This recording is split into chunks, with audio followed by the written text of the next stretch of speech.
According to an education campaign in partnership with Drug Free America, your brain is like an egg. In a hot pan, buttered up and ready to fry, is a little thing we call drugs.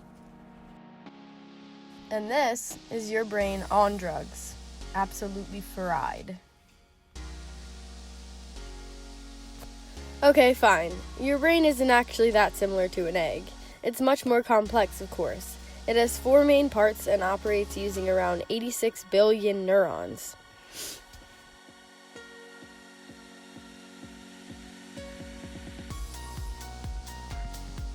Drugs have the ability to interfere with these neurons, disrupting their process of sending and receiving signals through neurotransmitters such as dopamine, serotonin, endorphins, and oxytocin, which are the 4 transmitters most responsible for your happiness. When drugs enter the brain, they begin to alter the mesolimbic pathway, also known as the reward pathway. This pathway is a very crucial system of brain structures that communicate closely via nerve impulses. The brain sends neurotransmitters such as dopamine through these pathways. Consuming drugs will highly increase the amount of neurotransmitters traveling through the pathway. Some drugs, such as marijuana and heroin, can activate neurons because their chemical structure mimics that of a natural neurotransmitter in the body. This allows drugs to attach onto and activate neurons. Although these drugs mimic the brain's own chemicals, they don't activate neurons in the same way as a natural neurotransmitter, leading to abnormal messages being sent through the network.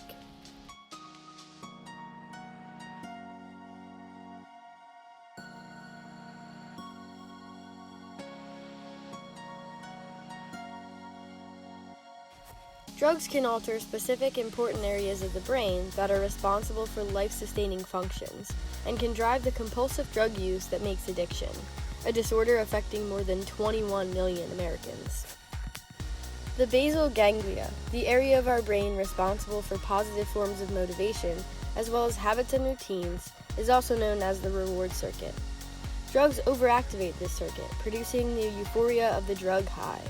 But with repeated exposure, the circuit adapts to the presence of the drug, diminishing its sensitivity and making it hard to feel pleasure from anything besides the drug. The extended amygdala is the area of the brain associated with stressful feelings. When combined with excessive drug use, the circuit becomes more and more sensitive, leading drug users to abuse the drug for temporary relief from stressors. The prefrontal cortex is the area of the brain associated with the ability to think, plan, solve problems, make decisions, and exert self-control.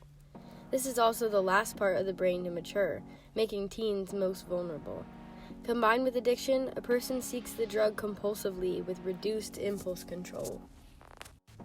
When we experience natural rewards, such as eating or listening to music, our brains release those neurotransmitters, letting us know we have experienced something positive. The difference between normal rewards and drug rewards can be compared to the difference between someone whispering into your ear and someone shouting into a microphone.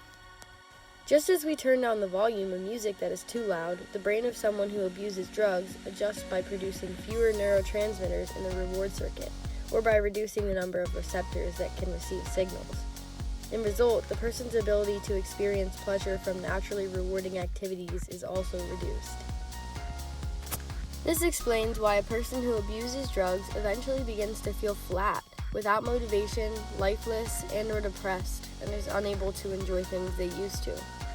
With this in mind, the person needs to keep taking drugs to experience even a normal level of reward, and only making the problem worse. Repeated use can alter the brain, driving a person to seek out and use drugs over and over, despite negative effects. The brain manifests addiction in 3 distinct ways: craving for the drug, loss of control over its use, and continuing involvement despite negative consequences. Many drugs are addictive because they can release 2 to 10 times the amount of dopamine that natural rewards do, and they can do it more quickly and reliably.